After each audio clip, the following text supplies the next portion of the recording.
Assalamualaikum warahmatullahi wabarakatuh. Kami dari kelompok 8 akan mendiskusikan tentang teori produksi. Yang beranggotakan yang pertama Evano Trijulian, Rehan Firdan, dan ketiga Marisa Anela. Yang pertama, produksi dan fungsi produksi. Produksi, kegiatan memproses input menjadi output. Yang kedua, produsen dalam melakukan kegiatan produksi mempunyai landasan teknis yang di dalam teori ekonomi disebut fungsi produksi, atau hubungan di antara faktor-faktor produksi dan tingkat produksi yang diciptakannya. Fungsi produksi, yang pertama, suatu persamaan yang menunjukkan hubungan ketergantungan atau fungsional antara tingkat input yang digunakan dalam proses produksi dengan tingkat output yang dihasilkan. Yang kedua, fungsi produksi secara matematis. Q sama dengan F atau K LRT. Teori produksi sederhana. Output ditambah labor. Q sama dengan F dikali L. Fungsi produksi dengan satu input variabel tunduk pada law of diminishing return. Yang kedua, satu macam input atau labor penggunaan terus ditambah sebanyak 1 unit, sedangkan input-input yang lain konstan. Pada mulanya, produksi total akan semakin banyak pertambahannya, tetapi ketika mencapai tingkat tertentu, produksi tambah tersebut semakin menurun. The law of diminishing return. Yang pertama, hukum yang menyatakan berkurangnya tambahan output dari penambahan 1 unit input variabel pada saat output telah mencapai maksimum. Yang kedua, asumsi yang berlaku. Yang pertama, hanya ada 1 unit input variabel. Yang kedua, teknologi yang digunakan dalam proses produksi tidak berubah. Yang ketiga, sifat koefisien produksi adalah berubah-ubah. Rumus satu variabel. Yang pertama, marginal product. MP of labor MPL extra output per unit change in labor use. Yang kedua, average product. AP of labor APL sama dengan total product divided by the quantity of labor use. APL sama dengan TP per L.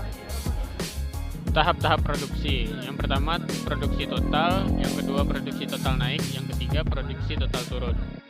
Produksi total.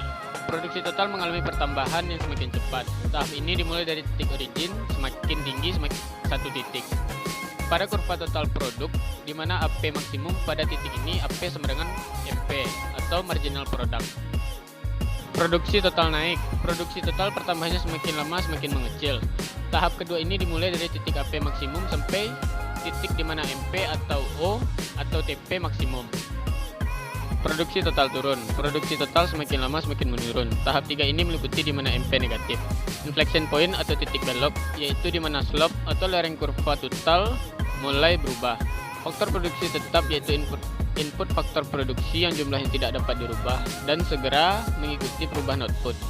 Faktor produksi variabel yaitu input yang dapat mengikuti perubahan jumlah output yang dihasilkan. Teori produksi. Produksi dengan 2 input variabel.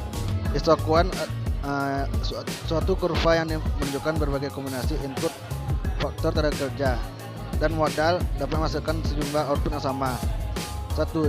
Cenderung ke arah T origin. 2. Di daerah yang relevan mempunyai slope atau lereng negatif. 3. Antara kurva isokuan yang satu dengan yang tadi tidak pernah berpotongan. Marginal rate. Marginal rate of technical substitution atau MRTS, daya substitusi teknis marginal atau DSTM. MRTS menunjukkan jumlah input modal yang harus dikorbankan oleh produsen untuk memperoleh tambahan satu unit input tenaga kerja agar tetap berada pada isokuan yang sama atau untuk mempertahankan output yang sama.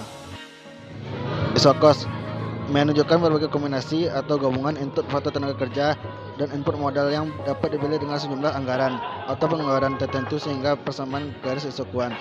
Rumusnya yaitu C sama dengan WL tambah RK. C. Total cost untuk memperoleh sejumlah L dengan angka tertentu. L.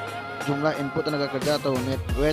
Tingkat upah atau wage per unit tenaga kerja. R. Biaya penggunaan modal per unit. Keseimbangan produsen secara grafis. Seorang produsen berada dalam kondisi keseimbangan apabila dengan sejumlah pengeluaran atau biaya tertentu ia dapat menghasilkan output yang maksimal, atau dengan kata lain untuk menghasilkan sejumlah output tertentu diperlukan biaya yang minimal. Sekian penjelasan dari kelompok 8. Assalamualaikum warahmatullahi wabarakatuh.